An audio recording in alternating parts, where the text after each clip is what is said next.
This is Do It for a Living, your source for inside information on the future of automotive performance.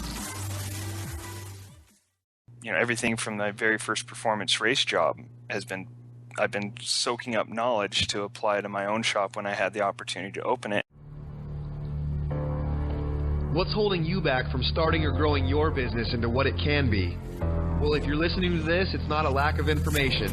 What you're about to hear is all you need to get motivated and start making waves. Do It for a Living podcast details the journey of today's true players in their own words. Find out how they broke out so you can too. The time is now. The time is always now.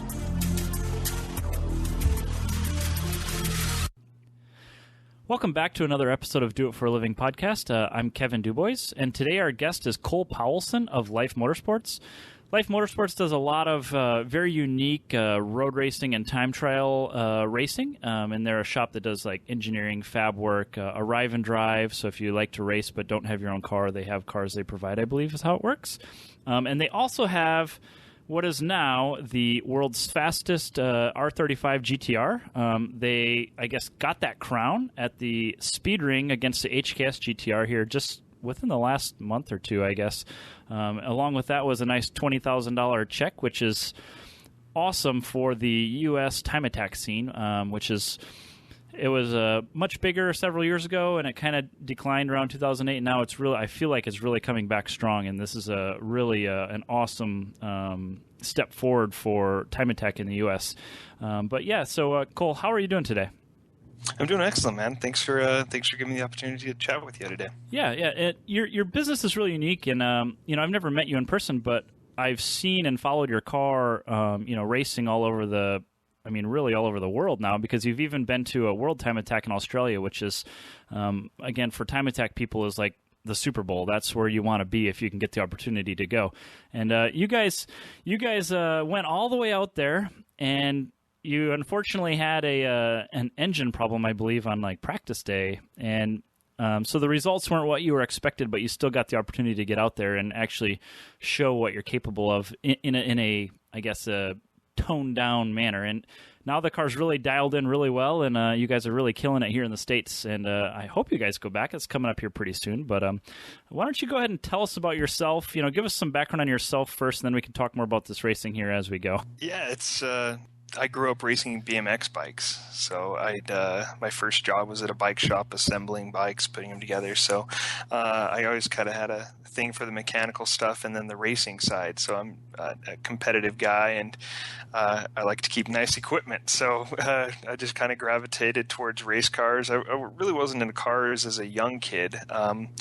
I like dirt bikes and four-wheelers and off-road stuff, and that's kind of what I was exposed to as a child. And the road racing stuff didn't really appeal to me until a little bit later in life. But I got into working on cars, around 15, 16 years old, going to the street races, and Fast and Furious came out, and that's kind of that whole import tuner scene kind of took off, and it took me with it. So I started messing with Subarus and working on cars for people when I was about 15, 16 years old in my parents' driveway, and knew I wanted to make a living doing that. So went to a technical school, went to Porsche factory training, and got into the professional world of motorsports shortly after that. So the Porsche thing really is a good stepping stone, is what you're saying. Then you're able to get in at a pro racing team. It was like a cup car team or something. Yeah. The getting accepted to the Porsche factory training was pivotal. It was really a major step for me, because I did it when I was 20 years old when I got accepted. So it was a really large opportunity, and I was one of the youngest people ever accepted to that program. So I hit the ground running. So by age 22, I was able to start turning wrenches with a pro team, and then also working at the dealership full time to kind of fund my own racing habits. So I worked at the dealership full time. I traveled with IMSA GT3 Cup team to all their races, and then did my own racing on the side. So did that for a number of years, and kind of self-funded my own driving to develop the skills that I needed. And turned out I was good enough at it to get some other driving opportunities, and on top of that, continue to run my business of modifying cars. Awesome. It was the Porsche Tech School. Is that stateside here, or did you have to go to Germany for that? It's in Atlanta, near their North American headquarters. Okay. Very cool. So, you're working at a dealership, you're working for a race team. Is this all out of Atlanta, or where was this out of? Back in Salt Lake City. Once I graduated there, I moved back to Salt Lake City and got a job, and that was about the same time that Motorsports Park opened up here, just outside Salt Lake City. So I had the Porsche training. There was a road race facility right in my backyard, and the road race stuff is growing more and more on me, and so it was a really comfortable fit. The original team that I worked for was based in Florida, and they hired me sight unseen, flew me to Florida, and I started working. That team later based some cars in Salt Lake City out at that racetrack, and so more and more motorsports opportunities presented themselves around me as that track was built here. Otherwise, I probably wouldn't be in Salt Lake. Okay, so you're in Salt Lake City, Miller Motorsport Park, because that's actually where a lot of the NASA championships have been held recently too. I don't know if the track is still in business anymore. Did it not go out? Or change of ownership or something? Change of ownership. So the Miller family handed it over to the county, and the county's currently trying to find a new suitor for it. So there's a investment group that has been running and operating the track this past year. And it looks like they're going to get the deal moving forward. So it's been pretty much business as usual out there, and things are pretty stable. And we've had all of our regular race events go business as usual. So hopefully they'll seal the deal up and take complete ownership of that place, because they've got some big plans to improve it and expand on different types of racing that they already have there. So there's an off-road like short course for the trucks, and then there's a rock climbing area, and then there's a road course, and so there's a lot of, and then really, really nice kart track. So there's a lot of different forms of motorsport out there, and the group looking at it wants to expand and keep the place going. So everybody's pushing to make that happen. That's good. So location has obviously played a pretty big role in your success, and having that right next to you in Salt Lake City, right?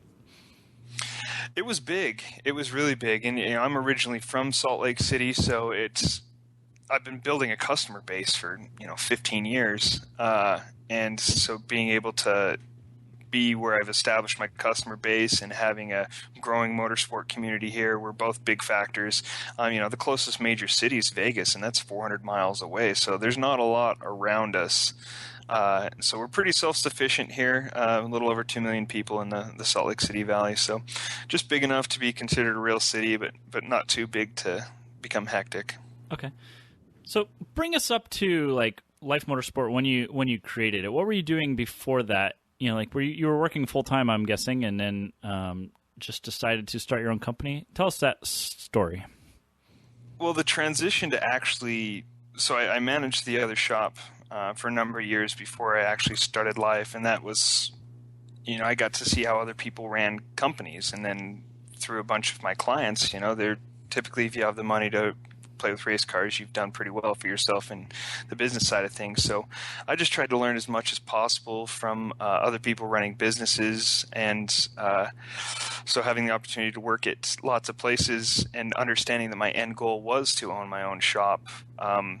Everything from my very first performance race job I've been soaking up knowledge to apply to my own shop when I had the opportunity to open it. And, I always wanted it sooner rather than later, but I needed to have the stability of the regular income and everything. You take a certain risk when you go and open your own shop, and you got to be prepared for it. So I took my time and was prepared for it, and felt like I had all my ducks in a row before I actually took the plunge. And I had clients that were lined up that had years worth of work. They knew they were going to be racing, and they want to be racing with me. And so it was a little bit easier transition for me to say, okay, I can put some money into some shop space and equipment now, knowing I've got a backlog of work for, guys want to race for the 2 years. So it was essentially building up that amount of work, that customer base over a long period of time, to the point where I was comfortable enough to say, this is all I'm going to do.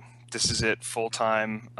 I'm responsible for my own paycheck 100%. And so it was a a really slow, methodical process with ups and downs and twists and turns. I never could have predicted the path that got me to open up the doors. But here we are a little over 2 years later with LYFE Motorsport, but it feels, this is really 15 years worth of work, and it just only the last 2 years show what's been done. So you've really taken a very slow, elaborate path, knowing that you were an entrepreneur and wanted to start your own business, and that's kind of your mentality, right?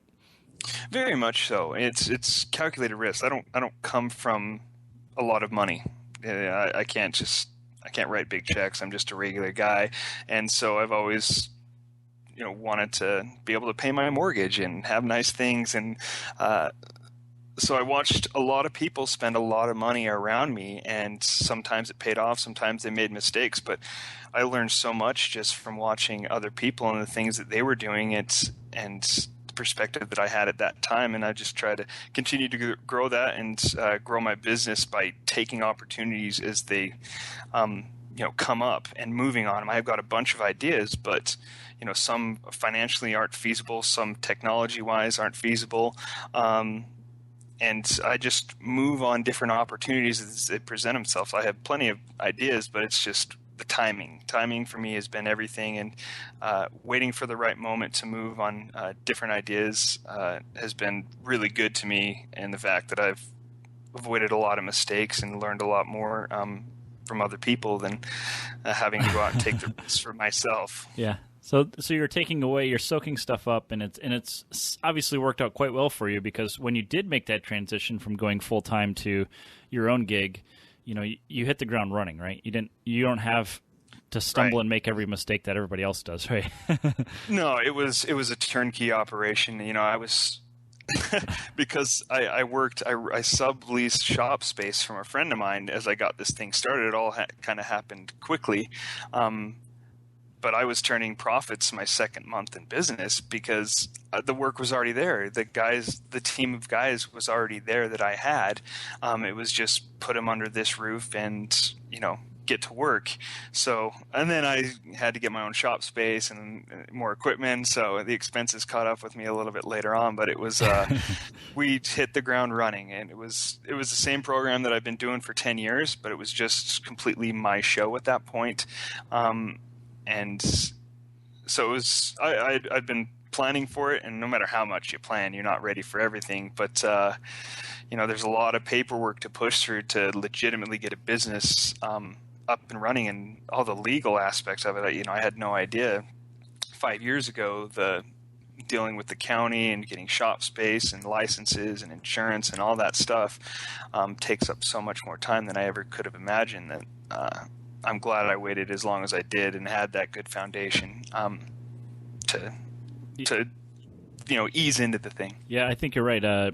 Most people do underestimate the time it takes to actually manage the business, and especially when you have to, for somebody who hasn't, really set up a lot of or taken a lot of time to set up the business when they start doing it, they start making a lot of mistakes, and some of them can be very costly early on because it takes 10 times as much work to fix it after you've been doing it for a year or two. So you obviously have done a good job of getting started, which is better than what most people can say. So, yeah, no, it was like I said, it was slow. I wanted to do it right the first time because there's plenty of guys that I know that work on cars out of their garage or a little shop, and they don't have all the proper insurance and everything like that. And I knew the scale that I wanted to grow, and I wanted to do it quickly, and I like to be able to move on opportunities, as they come up. And so to be able to do that, I had to lay a really, really solid foundation, because I don't want to build another LYFE Motorsport.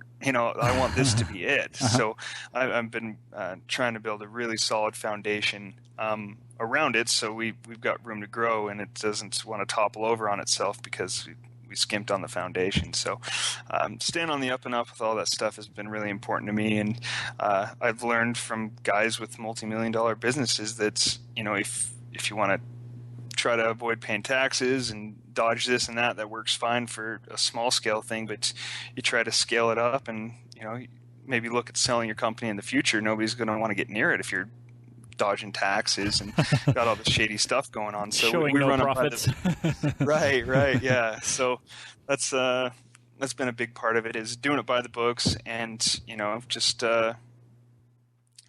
getting something that we can scale up. And I want to be a big player in the industry, and I think I've got a team here to back me up and do it. But if I can't provide a stable workplace that runs things by the books, then it can't guarantee that it'll last very long. So one of the things about motorsports is it's a very tough industry. Shops come and go all the time, and I wanted to, when I was in racing, it was musical toolboxes. Which team are you going to be on next year? And you're going to see the same people. They're just going to be wearing different team shirts. And so I wanted to provide a really solid place of employment to where I could hire good guys and they could have a family and depend on the paycheck and depend on the work.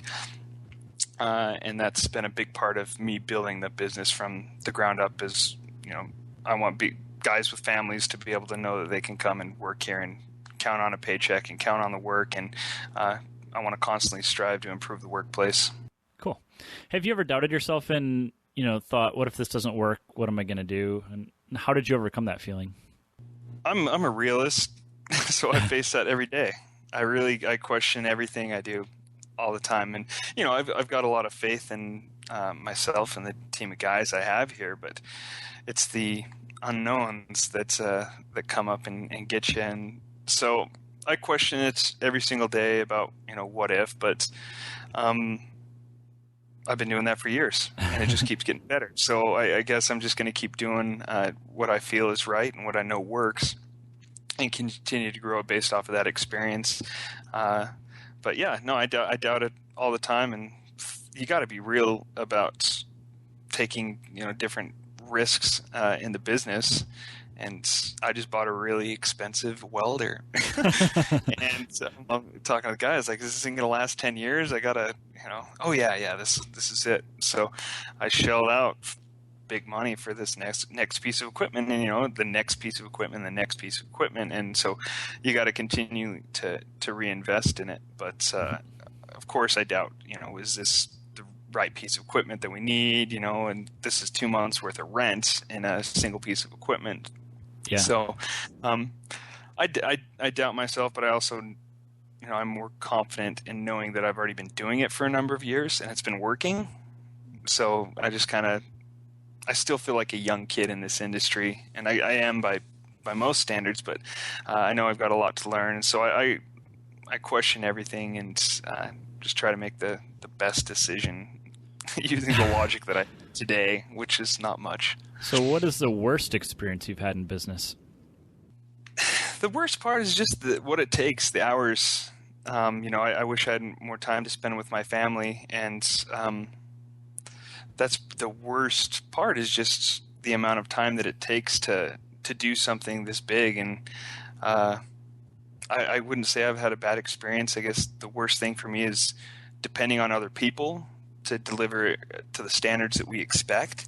So I try to outsource nothing. I try to do as much in-house as possible, because the worst experiences I've had in business have been relying on a third party to Me too. the deadline, have the quality that we expect. And when I find the people that do it right, I hold on to them, and I shove so much business down their pipeline. Once I find that person, it's perfect. There's just not enough professionals in the industry and people you can rely on. And so when you find them, they're gold. And that's been the worst part, is just having to depend on other people that don't have the same vision as you, and all the hours that go into really making something like this work. And in the future it may pay off, but right now it's a lot of man hours each day. Okay. What's something you're doing right now that has you fired up? Building the business. I never thought I'd be so excited to be. I came from a background of working on cars and modifying cars and getting my hands dirty, and I don't do that. I hardly ever touch my tools anymore. So, growing and building the business and moving on new opportunities and having new opportunities presented to us because of the successes we've had both in business and in racing is a really exciting thing. You know, people that I looked up to as a teenager are now contacting me and want to be involved with our program in one way or another. And that's really got me excited because we're finally starting to get some of that. You know, like I said, I've been doing this stuff for 15 years, 10 years at a professional level, and it's finally starting to get the recognition that's I was going for in the beginning. So that's what's got me fired up right now is just the momentum that the shop has and the team has right now, and all the cool opportunities that are spinning off because of that. Okay, so let's take a quick break here, and then we'll talk about LYFE Motorsport and what you're doing with the business. The goal of Do It for a Living is to give you insight to how others have become successful in this industry. Another thing we created to help with this is our Essentials of Operating a Shop seminar. This new class from EFI University is a one-day management seminar to help aftermarket automotive shop owners operate their business more efficiently. We cover various topics including employee management, accounting, marketing, purchasing capital equipment, and many more. We're holding our next class in Los Angeles, California on October 15th, followed by Indianapolis, Indiana at the PRI show on December 7th. For more information, go to EFI101.com and check out the Essentials of Operating a Shop page.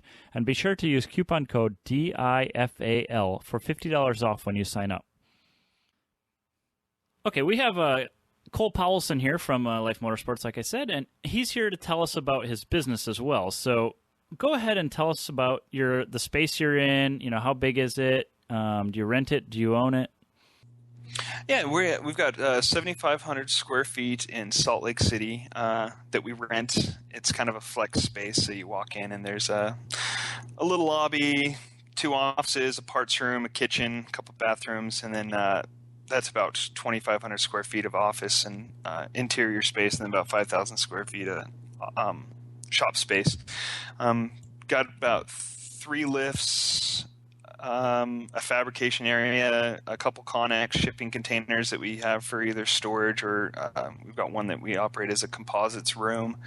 A fabrication area on one side of the shop. The other side's got lifts and more of the service area.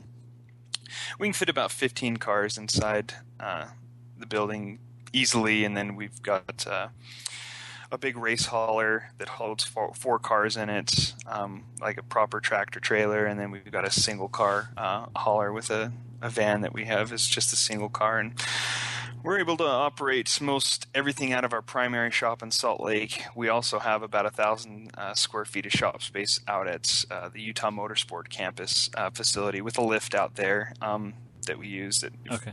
We need to service cars on a race weekend. We've got a lift, store cars, stuff like that. And then we have another 5,000 square feet of just storage space for cars that are long-term storage or long-term projects up the street from us. Okay. And that's not a shop. That's just putting stuff in there and keeping it out of the sun. There, yeah. Okay. It's it may become a shop this winter. Got some cool opportunities coming up. So a couple other projects and some things, so I may be expanding to another 5,000 square foot facility about 2 miles from our current facility to operate out of it. And you're renting all these properties? Correct. Okay. So you just kind of said that you've got like a race cars that you support. You've obviously got the shop. You do fabrication. Composites. Give us an idea of like your revenue. How does it break down? Is it other people's parts you're selling, your own parts, manufacturing, engineering work? Kind of break it down on like what you're all doing. It's just kind of a bunch of different strengths in the shop of different guys, and say, okay, well, this guy has this strength and likes doing this work. Like, let's get some work in here. And that's kind of build the business into 3 different groups. We have our fabrication, which is a key component. We'll build a chassis from the ground up. If we need to, we'll take existing cars and modify them. So we have our fabrication and chassis side, which is about 1/3 of our business.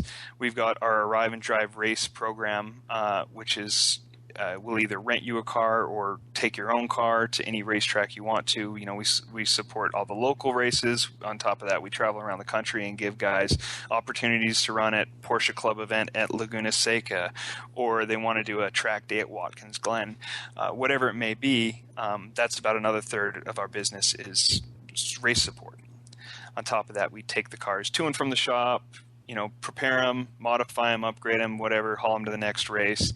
And then the other third is the track events that we do ourselves. We do private track rentals and then get participants to come out to these track days, and we do driver coaching, data analysis, the things that we do on regular race weekends, but it's more intimate as we have a private track rental. So we provide mechanical supports as well as the full coaching experience on these track days. And that does a couple things for us.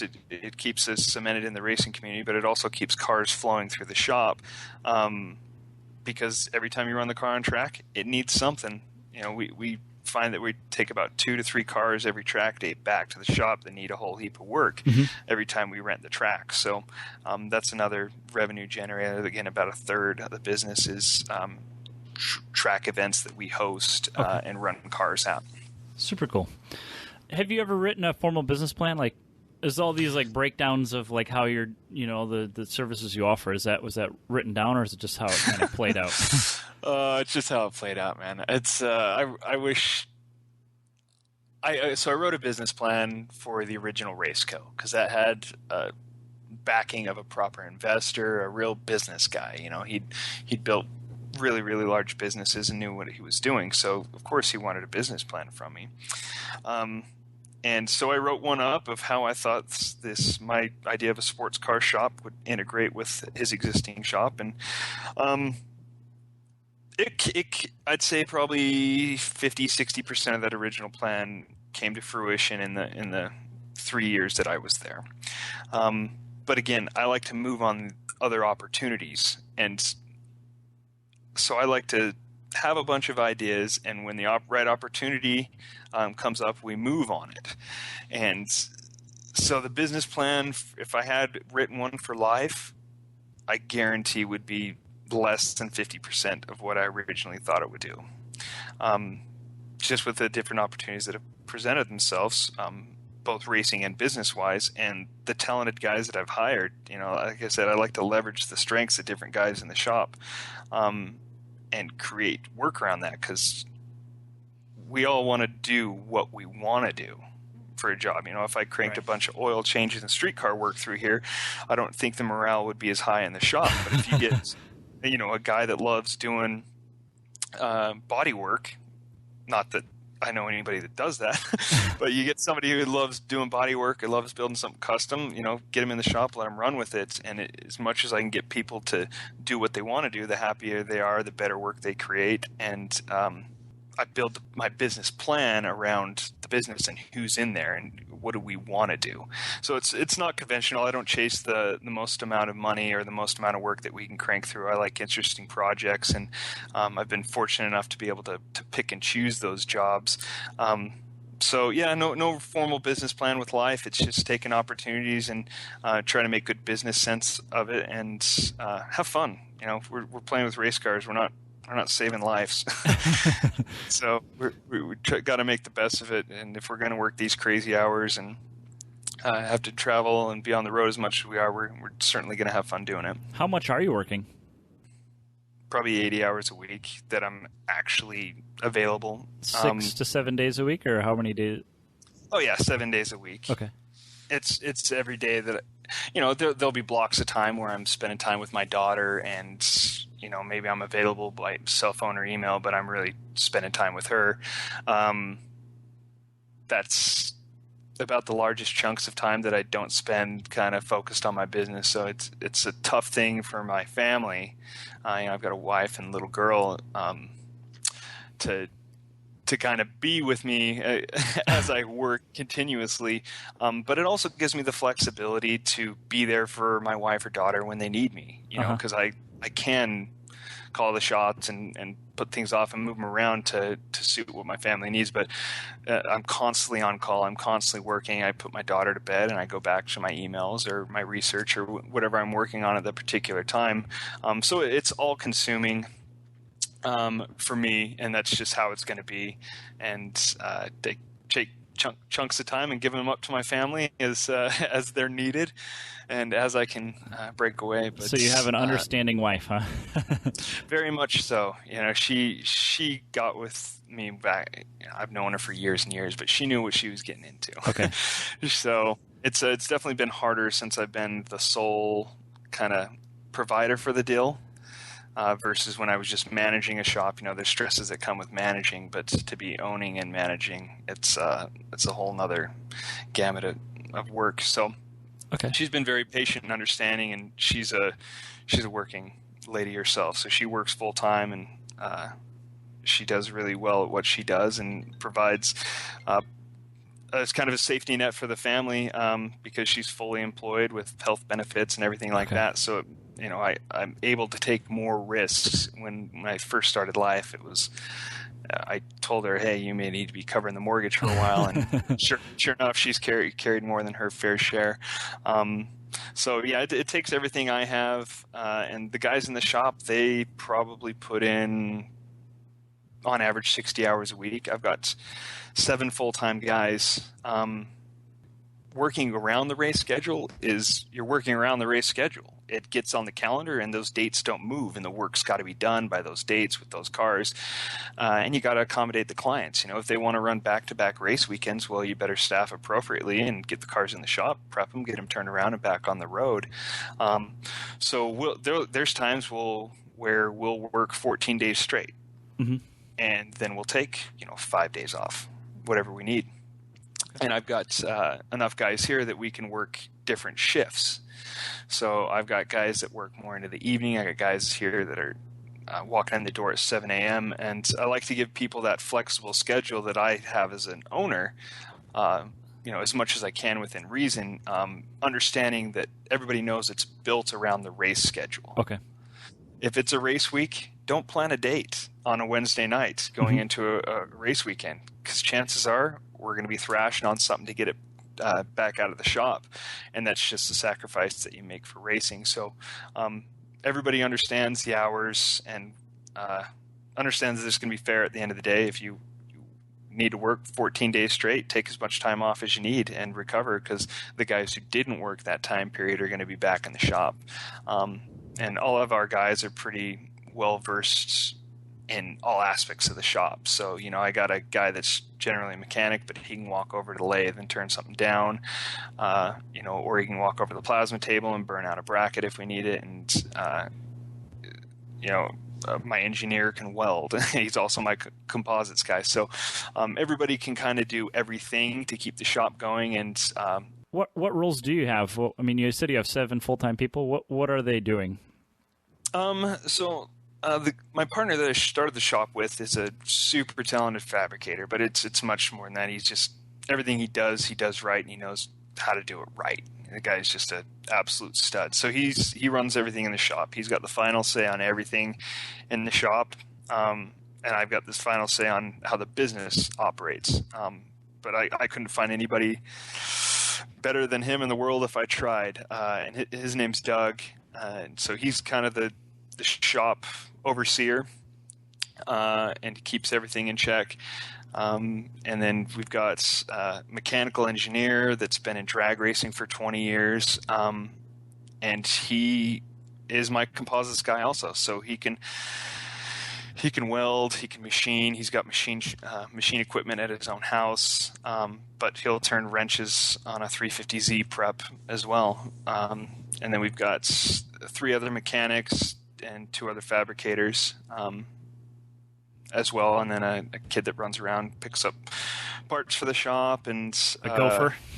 Yeah, a little gopher. And then he's a aspiring fabricator, so he's hanging around hoping to pick up some of those skills. So we got him fabbing on some little shop projects, and he's kind of coming up through the ranks, if you will, and looking to potentially hire another mechanic / fabricator going into this off season because we got some big projects lined up. Going to need another hand on deck, so hopefully add number 8 to the team. Do you find it difficult to manage all these people? Yes, at times, but I think that it falls more on me as a manager that I need a better system. If you have a system in place, then there's no management should be needed if everybody follows the system. And so I feel like the guys don't need me overlooking their work other than safety checks. I think everybody needs to help everybody else stay on top of that stuff. So outside of that, I don't need to manage the type of work or the quality of work that the guys are doing. More about how the work gets through the shop.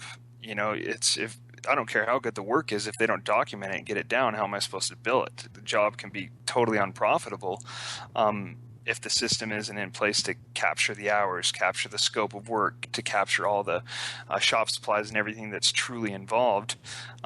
So I think it's more managing the process of getting the work through the shop that's as difficult for me, and that falls more on my shoulders than any individual. Okay. Is most of your time spent doing that, like managing the business? I mean, sounds like that's what you're doing essentially, right?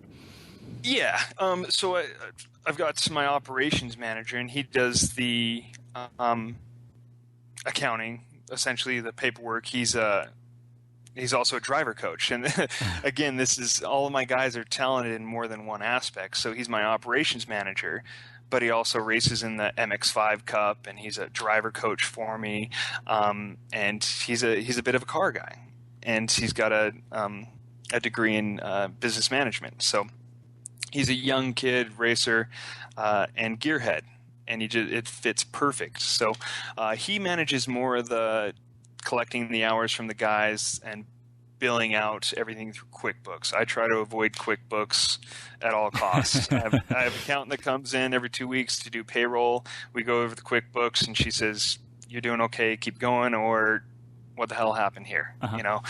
And so that allows me to focus more on the operations and growing the business and client management. We've got a lot of high-end guys that's like stuff done in a very particular matter, and so managing the clients is just as important to me as managing the guys I have in the shop, and all those relationships. Now that I've got 7 guys, managing just relationships between clients and guys in the shop, that's what I do more than anything, is just take care of people, make sure the communication between everybody is clear, and the goals are clear, and the deadlines, and that's what I do more than anything, is just communication. Okay, so that's pretty important with high-end clients, is the communication part, right? Absolutely. These guys are doing it as a hobby. These guys are not training for Le Mans. These guys are having a good time, and they're spending their excess money on a hobby that only makes sense to a couple of their friends, and so it's as much about the experience that they have as much as the race result. I've never had a guy get upset because of his race result if he didn't drive really well. I have had guys get upset if they don't feel like their needs were met during a race weekend, and so getting a clear understanding of what everybody's goals are throughout the weekend. You may have a crappy driver, but he wants the most intense driver coaching. He wants to be babied and really held the entire day. Well, maybe that's his thing, and he doesn't care how the car runs. Mm-hmm. He just wants the attention from the driver coach. And then you've got the guys that are, they want to make changes every single session. And so accommodating them with a mechanic so they can make changes every session they go out and tweak the car and have some fun with it. That's what that guy's going to take away from it. So finding the different quirks in each personality and what makes people tick and why they're there, because you don't have to be out there spending tens of thousands of dollars on your race car each weekend. You choose to do it because you want to have fun. And so having a clear understanding of what these guys consider fun and what they take out of a race weekend, or what they take out of a project, especially a long-term expensive project, meeting those end goals is very important to me. And I think that's just all set up with a clear base of communication. Have you ever had a client bring you a project that, like maybe you had a vision for it, or they had a vision for it, that, the two are different, and, like you turn them away? Is that something that ever happens? Like, if you look at the scope of something, is it like beyond what you're capable of or beyond reality? You know, like, how does that work out? I just tell people that typically you get to a point where somebody they have this vision and they can see it in their head and they want it, you know, this particular result or this particular style. And I'll tell them anything is totally possible, but here's what's realistically possible, because with any major project you're going to hit a point of diminishing returns, you know, where you put in exponential effort with, you know, limited results. So I try to find that happy medium. You know, you're going to spend a lot of money in racing. It's just the way it is. There's no cheap way to do it, but you can be smart about it, and that's what I try to push on my guys is, you know, it can be this way. We can meet your goals. We can crank out this, but it's going to take 2 to 3 times longer, or 2 to 3 times more money to get that versus a realistic expectation. And so I find that communicating with the guys and having that understanding, we're usually able to find a middle ground between the two. I've never lost a project because of it. I've maybe lost a part of a project because the costs were just not aligning with the end result that was expected. Okay. So I'm a realist. I like to be very realistic about the cost of this stuff, and I love race cars and I'm passionate about it. But I try not to let that mask the reality of what you can expect per dollar. You know, speed costs money. How fast do you want to go? It's a term I use all the time. Because I can go down and point to 6 different cars in the shop with 6 different budgets and operational costs and what those lap times are. And speed costs money. You know, there's a direct relation between it. And you may have a lot of speed but no reliability. And so trying to figure out and educate the customer on what they can expect has been a big part. And I seem to do a good job at that, of giving people a realistic idea of what it costs, because last thing you want to do is put a $75,000 budget aside and be excited about it, and you only get halfway through the season just from somebody misquoting what it actually costs to operate a race vehicle. And, you know, it's, if you're running a 350Z versus a Porsche Cup car, you know, it's going to be 4 times different. Yeah. Just because the cost of the car is only twice as much doesn't mean the operational costs are. So educating the customers on that stuff has been really important, because a lot of these guys don't come from mechanical backgrounds. You know, they have an insurance company or a laboratory or whatever it is. They obviously didn't make their money in racing, or they wouldn't be there. You know, they want to refer to the professionals and have that taken care of the right way. And so we have enough experience and enough talented guys here that we can get really accurate estimates and set really realistic expectations for these guys as far as goals and budgets. Okay. Finding these people in Salt Lake City, is it difficult? I mean, it's a big city, but it's not like you're looking through like Los Angeles for somebody who can fill these really niche roles of like a composites expert, right? I can't believe the team of guys that I've got here. From the internal perspective, I guess are you referencing the employees or the clients, or both? Yeah, the employees. Like, how did you luck out to find people that can do this in your area? I mean, I just don't think of Salt Lake City as a big mecca of like skilled engineers and automotive experts, right? It's a really industrious city. There's major manufacturing that goes on here. There's a couple of big universities, and so it's a good, and it's got a very strong economy, a very diverse economy. So there's a lot of job growth here. The cost of living is extremely low compared to the quality of living. So it draws people from around the country to want to stay here. But most of my guys, I'd say half my guys, 4 of us are originally from Utah and the other 4 from other places. It's just pure luck on how I've met some of these guys. Okay. You didn't have to relocate people to get them there, huh? I did. Yeah, I've had to bring 2 guys in, or excuse me, no, I've only had to bring 1 guy in that wasn't currently living in Utah. And he's a Canadian dual citizen. So he's U.S. Canadian, and he worked at Sonoma, moved back to Canada, and then put in a resume with me and thought he'd be a good fit. So brought him down from Canada. But everybody else I was able to pick up that was already currently living in the Valley. But like I said, some guy's not originally from here. And it's kind of like word of mouth. My partner, the fabricator, I walked into his shop one night. He was based out at Motorsports Park, and so was the shop that I was running.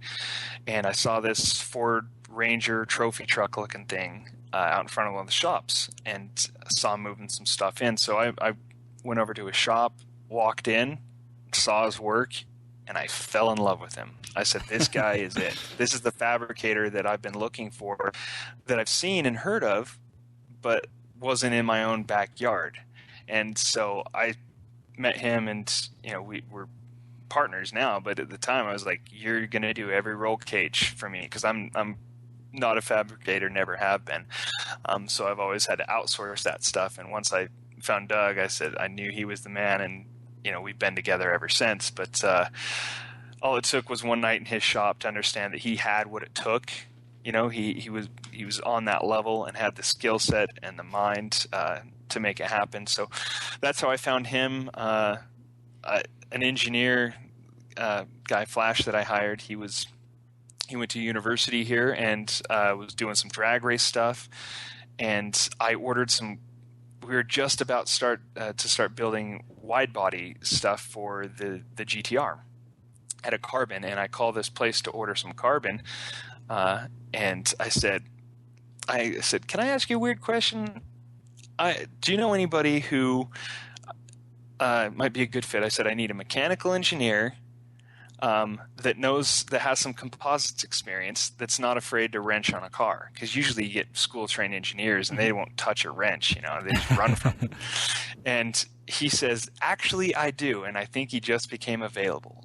And it was just later that day I got a phone call. He said, yeah, I'm looking for something different. He was working for a drag race guy, but wanted to dabble more in the carbon fiber stuff. He had built some carbon fiber wings and stuff for his dragster.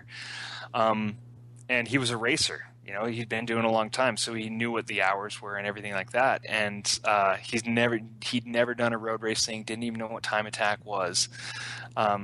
But again, had that eye for quality and wanted to push himself to learn new skills and be better. And so he fit in with the team really good.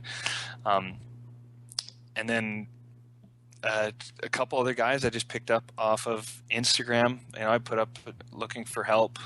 One guy was a local fabricator that didn't have a ton of experience.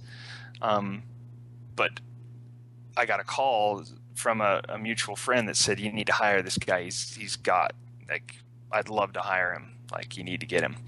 And so his resume wasn't that stacked, but he has killer work ethic and was constantly pushing himself to learn more, and picked him up locally. And then another guy that worked for a local drift guy that was looking for some more opportunity, and picked him up to be a mechanic. And then this Canadian guy that I hired, he found us on Instagram, a job posting that I listed, and then it was 6 months later I was able to hire him. At the time, he applied for a position that he was overqualified for.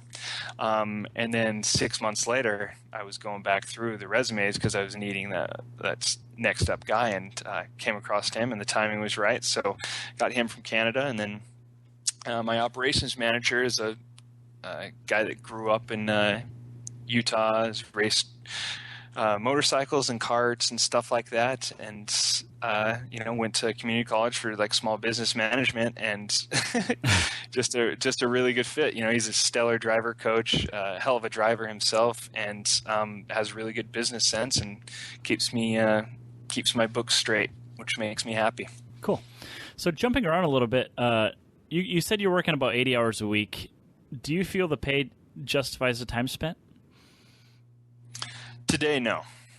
But it's the growth into the future, and having a business that's a tangible asset that's paid off, and that's been something I've been striving for years.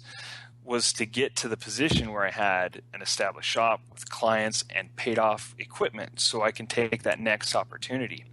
I've always, I keep saying it, it's moving on those opportunities quickly as they present themselves. There's a saying that I like. It's not the big that eat the small. It's the fast that eat the slow.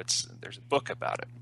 And it just sticks with me because you see these giant corporations that get eaten up by these little tech companies because they moved quickly on something. They were small and nimble enough to move on that next opportunity. Like I said, I don't have a lot of money. I've got some ideas that I would need hundreds of thousands of dollars to potentially implement before it would start to turn a profit. So I don't have that kind of cash, and so it kind of limits some of the opportunities that's I can take and when I can take them. So as they present themselves, I'll be able to move on them, hopefully. Okay, so your end goal is to kind of scale the business as much as you can, and then making sure you have like equity in the business, and then that is kind of once the pay will start justifying the time spent. That's your goal, essentially. Yeah, okay. Yeah, that's the thing is I hope to continue to just reinvest because I don't take anything out of the business. I put everything right back in. I have very low living expenses, and like I said, my wife's gainfully employed and covers most of the bills. So this is my major investment. Is your both time and money? Okay. So I put everything I have back into it, knowing that I can scale it to be much larger than a few years worth of income. Okay. And that's. I'm in a position where I can do that now. 5 years ago, I wouldn't have been there. My wife and I wouldn't have been as established and comfortable as we are now. We've got some money in savings, so if things do tank, we've got a year of reserve to get us through. And it's been the financial risk go much beyond just my own because it's now my wife and my family.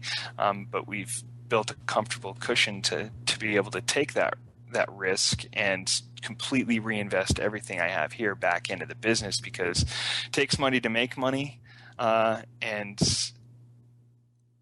it's just going to have to be that way unless I bring on somebody from the outside. But that's the last thing I want to do. Then you lose control of all of it, huh? Yeah, exactly. And I've talked to guys that have built up big businesses and sold them off, and there's mixed emotions that people have. Some people are like, oh, how can I let my baby go? And other people can't wait to get the hell out of the building, so they can go enjoy their retirement. And, maybe they have a couple years of transition period with the new owners. But it's been interesting to see everybody's take on it. But this is my baby. I'm going to grow it and see where it takes me. If it's something I hold on to for 40 years, great. If it's something that's I get a good offer for and I'm able to start something else in 10 years, then that's something I'd look at. I'm not bound to any particular outcome.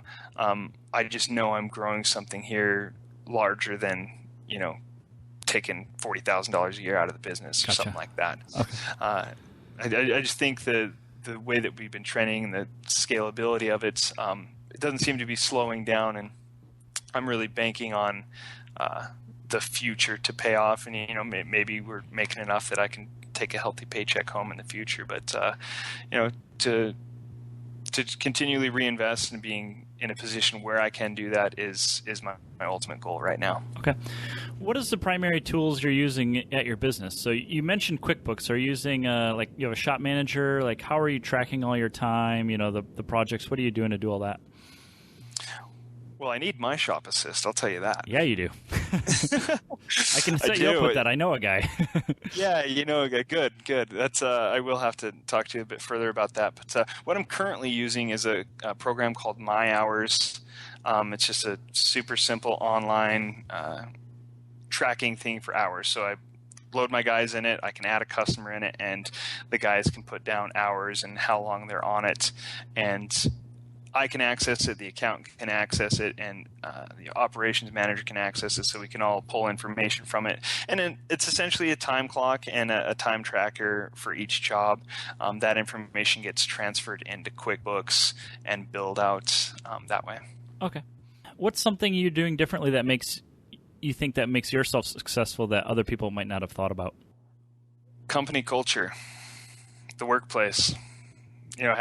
Work sucks.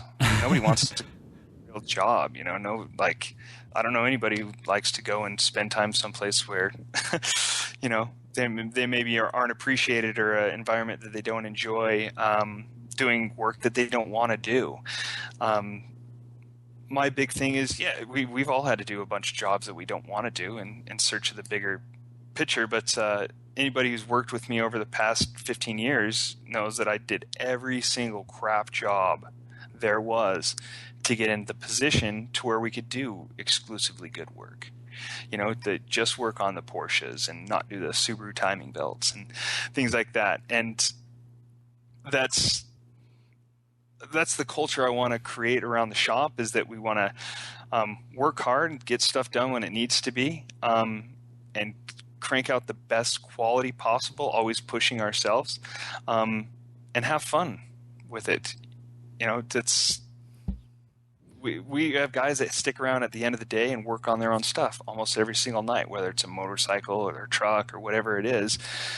And that's what I feel like I'm building here that's different than other people. Lots of people are selling parts and building roll cages and what have you, but I'm trying to build a culture around LYFE Motorsport where people are happy to work here and want to work here. I want people clamoring over any open position we have, not because the money or anything else, but more the culture of a place that people want to work at.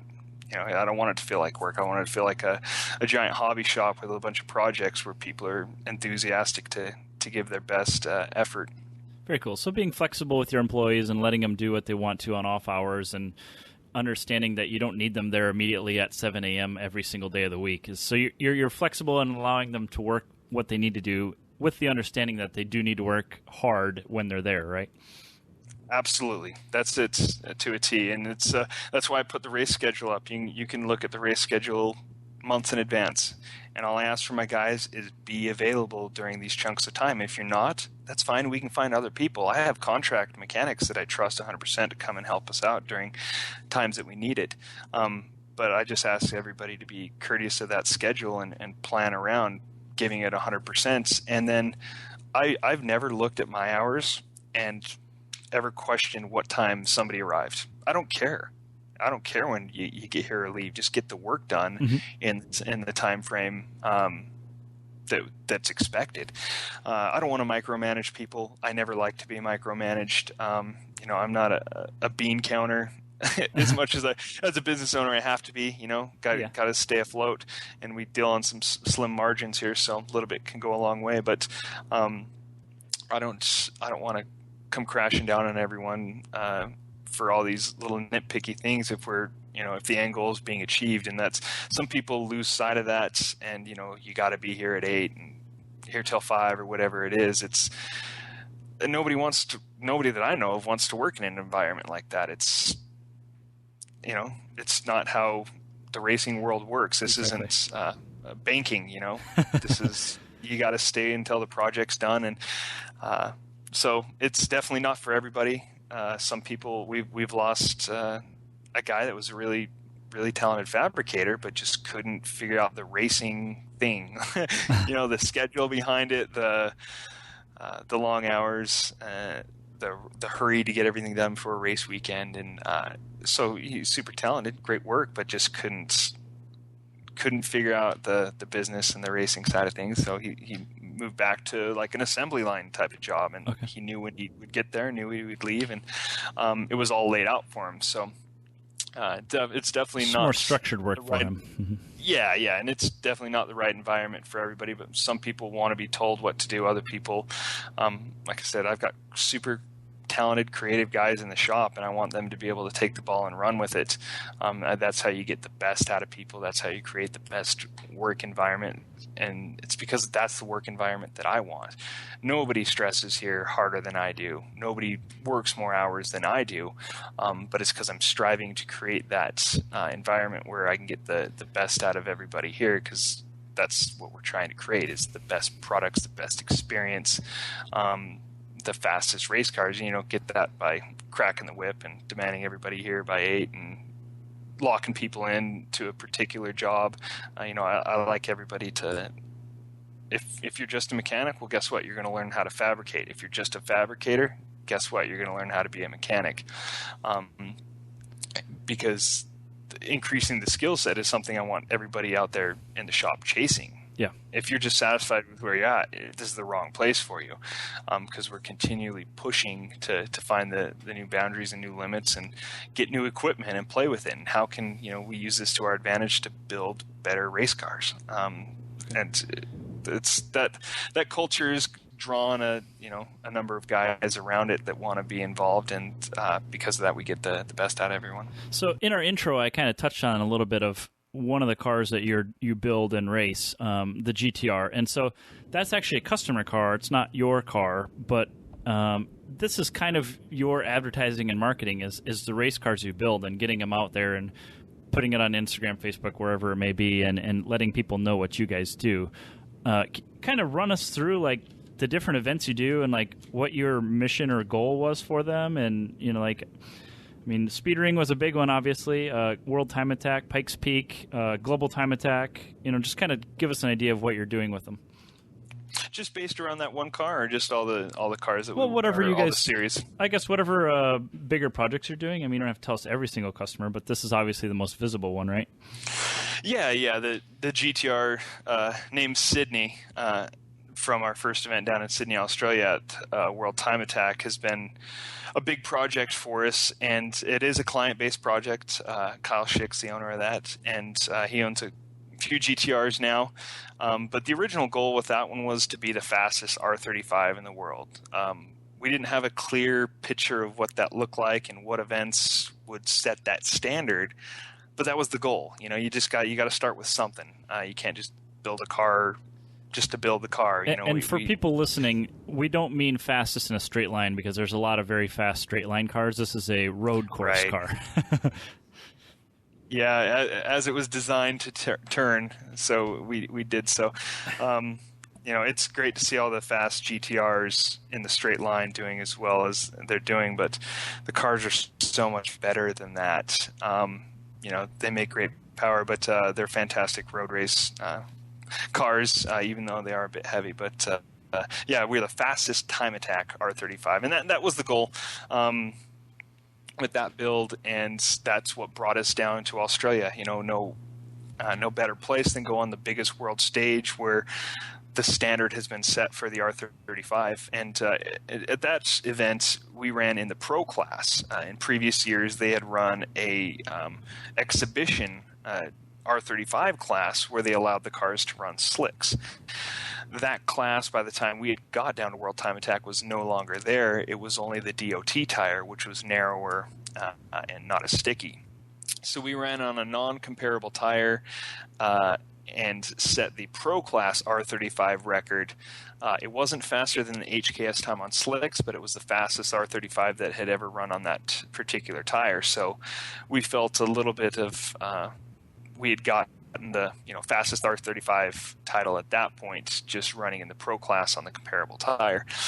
It wasn't until later that we met up with HKS on the same track on the same day to do battle, because they were the reigning champions. They've never been beat by another R35, and that was recently, a couple weeks ago, where we beat them out to take the title, to truly take the title of the fastest R35 in the world, because they have about a decade of being unbeaten in that car. Well, congratulations on that. That's quite an accomplishment for sure. Thank you. Yeah, it was mega, and when we set that original goal 4 years ago, I'd never thought it would be against HKS at Auto Club. Just the way it played out. The event was announced like 90 days before the event. Yeah, so they gave us a very short notice on it. Yeah, it was brutal. And so, it was the title that we wanted. It was Nob Taniguchi. It was HKS. It was these mega heroes of mine that were coming to this event. We were going to go do battle with them on U.S. soil on the same day. So it was a super cool way to accomplish that goal, and to kind of take 4 years worth of work of pushing in this direction to get it. So yeah, that's kind of the story on the GTR. That it's to be the fastest R35 and running that at different time attack events and Pikes Peak. It's kind of a versatile car that you can do that type of thing with. And we have another chassis that's a road race chassis where we've accomplished a 6-hour endurance race with, which still to my knowledge, I don't know of another production R35 that has ever run a 6-hour endurance race. So that's kind of another thing that we've done with the GTR is we're not just a time attack. We'll go out and we'll run an endurance race with it. So we ended up winning that race, and it was 6 hours into the night. It was super cool. But a lot of the R35s that you see running today are the GT3 cars, which are homologated for that class. They run 2-wheel drive with a different gearbox, and they're wildly different from the production cars. And I've always been a big fan of the production car thing, and that's where the time attack stuff comes. The factory built race cars, I've worked on a lot of them. They're extremely nice. They have millions of dollars worth of engineering in them from the street cars, versus you take the time attack guys. This is off the showroom floor. These are being developed on your own dime, on much smaller budgets, and it's harder to get that speed when you only build one car versus an R35 GT3 car where they maybe build 50 of them and send them around the world. So having a production-based car that can do extremely fast lap times and grassroots development was a big part of that project and that goal. And so being able to be the first to do a 6-hour endurance race and earn the fastest one in the world and be the fastest production car at any given track on any day, we've only truly been beaten outside of World Time Attack by the GST car, and that's a wicked fast car with a very talented driver. And production car wise, that's just about the only thing we've ever lost to. And so it's and that car, Mike has years and years and years and years of development on that thing. Absolutely, the thing's sorted. The guy's he's been at it a very long time. So to be in striking distance of him is an absolute honor, because I remember watching those guys run that car back in the day. I've been following Time Attack since I had a street car WRX. That was my stuff back in the day. So the Time Attack stuff I've been watching as a spectator since 2005. So that's it's been Mike's been at it a long time, and to be close to him and a car that I consider iconic for especially U.S. Time Attack, if not Time Attack around the world, is pretty cool. But we've spent a lot more money in a lot shorter period of time to try to catch up to them, and it's a lot of fun to go out and battle with these cars that were sold off the production floor, and everybody's got their own idea of how to build go it fast. Yeah. And you've actually employed another person you've interviewed, Andrew Brilliant, to help you with the aero on your GTR, right? Absolutely, yeah. Andrew's a stud. He's got hooked up with that guy just because we were looking for the, you want to be the fastest, and then you think World Time Attack for this type of thing, and then you think World Time Attack, you think Aero, you think Andrew Brilliant. It was kind of the natural progression to get synced up with Andrew, and oddly enough, his parents actually live in Utah. So when convenient. when I first made contact with him, he's like, "Oh, Utah, that's great. I can see my family." He's living in Japan, doesn't get to see him too often, so we split a plane ticket with another North American client he had, and he came over here, and we met and got the project started. Andrew's a extremely talented guy with and a lot of drive. He wants things done right, mm-hmm. and wants to win. He's a competitive engineer, and so he'll just about do anything it takes to get the win. Okay. And engineer new solutions. So it was super cool to get hooked up with him and have him come out here and scan the car. And we had a brainstorming session for 2 days. Essentially, almost all the details of the build were hashed out over those 2 days. And then it was about 3 months later, we had some idea on CFD-wise what the end product was going to be, so we could get into the development stage. And it was a pleasure working with him. He's a super talented guy, and we wouldn't have the successes that we've had without his input. Cool. Let's take another break here, and then we'll talk some more about yourself and your future plans for the company. We all know owning a shop is difficult, so we created My Shop Assist to help you manage the various jobs. Whether you run a machine shop, a performance tuning shop, build off-road trucks, or even do powder coating, My Shop Assist can help you. It is completely online and will help you schedule the jobs, log time on each task, track parts orders, and take pictures of the work. You can even export your jobs from My Shop Assist into QuickBooks as invoices. So if you're interested to improve operations at your shop, check out myshopassist.com to start your 30-day free trial. Cole, what's something you're struggling with in business, and how do you deal with it? Well, I guess it's not just strictly business. It's the work-life balance. It's that you want to be an entrepreneur because you want to have control of your schedule, and that's definitely not the case. So that's the biggest thing that I struggle with, is just trying to be everything to everyone. I'm better at it now. I would always said yes to everyone in the early years. I'd always find a way to make it happen, and took on more than I should have at the time, and that's just been part of it. So I'm getting better at saying no, which tells me I'm becoming a better businessman, because not every opportunity is the right opportunity for us, even if you can make a little bit of money. It's more about me being focused on our bigger goals, and the long-term thing that's been a hard thing, because I've worked so hard to build this reputation where I want all work, and now I'm turning away work every single day because it's not quality work, or it's not the type of work we want to be doing anymore. But it just kills me because I've worked so hard to get that reputation where I can have work and I can make a living off just doing that. But finding that balance of saying no to some of these projects that are going to be less than stellar for the sake of my sanity. Okay, so you touched on a little bit on your vision for the business, but what is your 1-year plan for the business? What exactly are you looking to do in the next year? This next year is going to be about refining our existing package. We've got a good foundation laid. We're in the shop. We're settled. We have a clear. I can't hire many more people than I have for the shop space, and I'm kind of at this point where I feel like I need to refine what we have here and improve efficiencies here and improve the quality of service that we're offering here before we hit that next level of growth. So this entire next year is going to be based on refining what we have now and just maximizing the resources that we have in the shop, and moving on to some more product ideas. I want to diversify the business by moving into some parts production thing and leveraging this quality brand that we have to sell high quality parts that are built in house by guys like you and me, just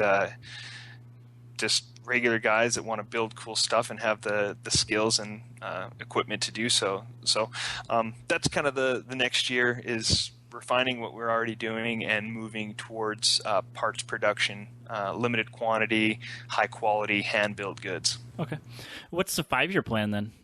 Is there a point where you're hoping to start getting the return? Yeah, exactly. Honestly, 5-year plan I keep mixing this life and work thing because they go hand in hand for me, and I'd like to, in 5 years, be able to have more control over my schedule, and have more quality guys in the shop to where I'm less of a necessity. I've kind of filter everything through me, and I'm the biggest bottleneck in the system. So I'd like over the next 5 years to be able to have a better support system and just system in general, and as far as how work gets through the shop. So it allows me to work on growing the business and harvesting that next opportunity, and being less concerned with how many Mazda oil filters we have. So I'd like to free myself up enough to handle the bigger issues and have the smaller stuff kind of be part of the system over the next 5 years to free me up to spend some more time with my family. Awesome. We like to take action on Do It for a Living. Can you suggest an action item our listeners can take away to improve their situation?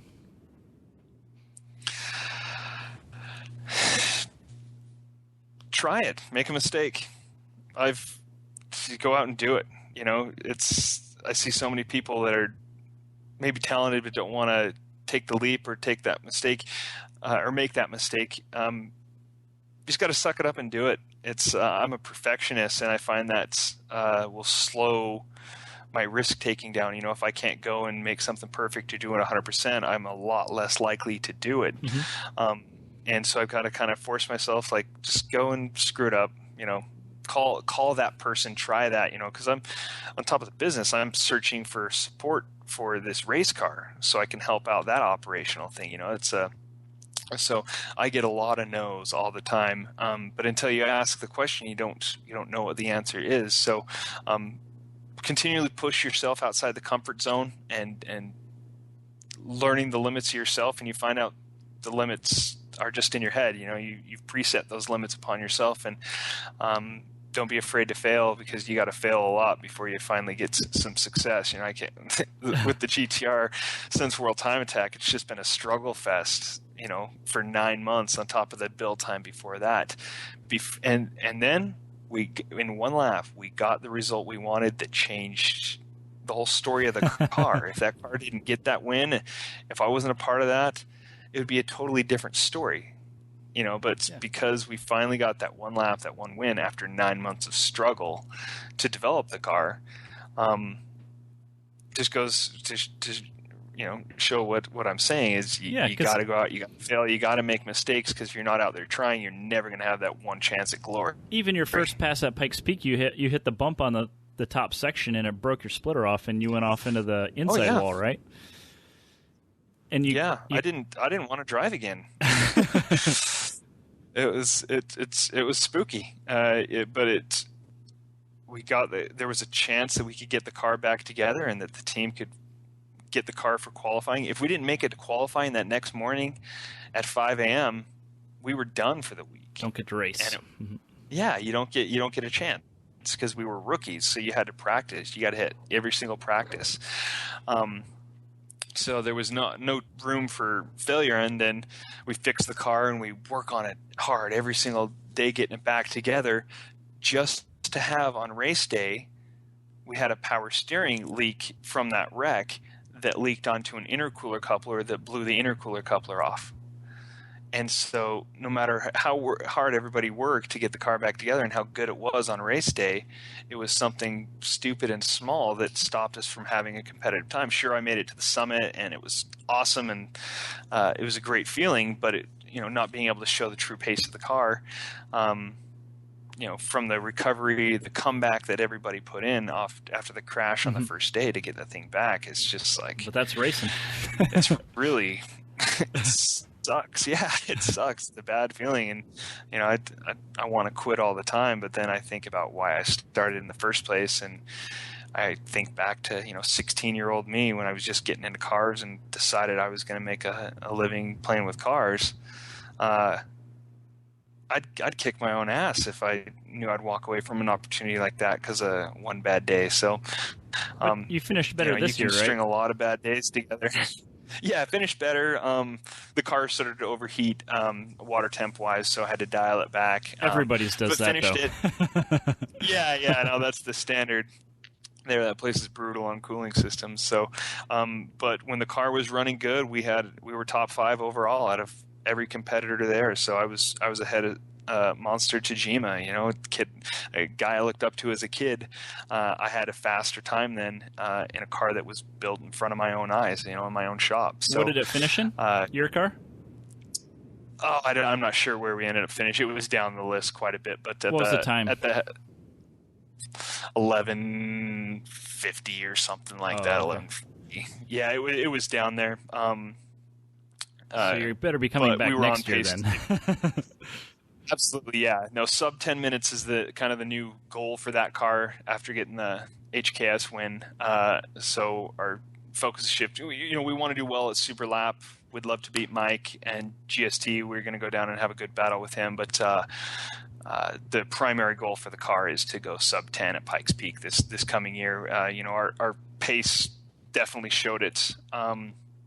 From this past year, there were cars with slower times than us on the lower sections that went sub 10, and I really feel like the car has larger strength in it on the second half of the course anyway. So I didn't feel like we had got to real strong part of the course for that car. So definitely promising speed in the car, but it's Pikes Peak, and you got to go and you got to grind and get that result. So you got to finish, right? That's the hardest part. It is by far. That place is just the most unforgiving, brutal, constantly changing conditions race surface I've ever dealt with. It's you can never expect what's going to happen next there. Okay. So moving on, let's go into the quick answer questions here. So just say something that comes to mind first. What's a game-changing product you've seen in the last year? 3D printing. That's a good one. Lots of people are starting to dabble with that too, huh? Yeah. Are you guys using it at your shop? We've had some pieces built for some little projects, but it just hasn't been applicable. We're not a high volume shop, and so it's cool technology, and I hope to, bring it into the shop to where we need it full time, but we're just not scaled for it. Okay. We've got the university up the street that does some 3D printing, and the students love little side race car projects, and so getting guys like that to use that equipment is what we do, and it works out pretty good. Okay. What software are you using daily? QuickBooks, Autodesk, and the My Hours program. Okay. And do you have a favorite app on your phone that you use a lot? Email. Just my Gmail. It's I can't believe how much business is done through email. It's a major lifeline for the business, and I don't. Aside from doing some social media marketing on my phone, I don't have a lot of apps. Okay. What's your favorite shop tool? That sweet new welder we bought. Okay. But you're not actually using it, right? You just like it because you had to buy it. Yeah, no. I like it because of what it produces. It takes our average welder guy and makes him look like a superstar. So it's a nice piece of equipment. It's new and it's shiny. It makes me happy. But yeah, I'd say that is right now. But it's just until we get the next new shiny thing. Okay. And what kind of car are you driving right now? A Mazda RX-7 FD. Oh, an older one, huh? Okay. The classic. Okay. And yeah, I've got a couple cars, but that's the car I like to tell people I drive the most. Okay. And what do you see the future of automotive performance? Sadly, it's electric cars. Because they're fast. They're fast, and the efficiency is getting good, and the cost is getting good. And I honestly, that's my daily driver is a Nissan Leaf. Oh, so you do have an electric car. Okay. I do, yeah. So I hate it from a racing aspect, and the Nissan Leaf is one of the ugliest cars that's ever been produced. But economically, it's so hard to beat. And I think with the modern advancements in the batteries and the infrastructure for the charging network, electric cars are the way of the future, and I think that's the motorsport way is going to go, because there's nothing better than having an engine that runs flawlessly through a race weekend, and electric motors are a lot more likely to do that than their gasoline counterparts. So I think that's the way it's going to go, and it just makes a lot of sense, even though I'm a diehard petrol burning gearhead. You just can't ignore the efficiency and performance that's coming from the electric side, and the passenger car market's going to push that into racing. It's what's going to happen, So that's the direction I think it's going to go. There's going to be on top of that, I think the virtual reality, the self-driving cars, is going to kind of spur a whole new track day movement of auto driving cars where you sit in the passenger seat, then you try to duplicate it. You'll have virtual reality driver coaching. You may even have driverless car races where you're pitting engineers against each other with different pit strategies and tire combos and stuff like that. That would be pretty cool, like remote control car driving or racing, huh? Yeah, I think it's going to go that way, and so I hope to be one of those hardened badasses when I'm 80 that actually drove a gasoline car up Pikes Peak. I think people are going to think it's crazy that you let other people operate cars passing each other on single lane highways, 60, 70 miles an hour, only under their own driver control. I think that's going to be looked at in the future as completely insane. that was even allowed to happen. You know, just like looking at cars without seatbelts today. You know, it's crazy. Well, I'm in agreement with you. I definitely think it's electric too. Yep. Okay. Good. Then I'm not the only one. How do we connect with you and your company? Super easy to find online. The social media stuff, it's LYFE Motorsport, spelled LYFE, which stands for Leading Your Fabrication Engineering, kind of the core components of our business. So LYFEmotorsport.com, LYFE Motorsport on Facebook, LYFE Motorsport on Instagram. And then we also have a YouTube channel which documents a lot of our racing endeavors, a little bit of the prep at the shop and the build of the car, and then a lot of coverage at the different events we go to. So we've got lots of videos over the years of these different events that just give you a really in-depth look of what it really is like to go and run at these events. So hop online, check it out. We're easy to find. Super cool. Well, Cole, I really appreciate you taking some time to talk with us. I appreciate you having me, man. It's been fun chatting with you. Thanks for listening to Do It for a Living. You can find out more about this guest, this show, and even details about what we just talked about at our website, doitforaliving.net. Check out the Facebook page at facebook.com/doitforaliving and tell us who you want to hear from.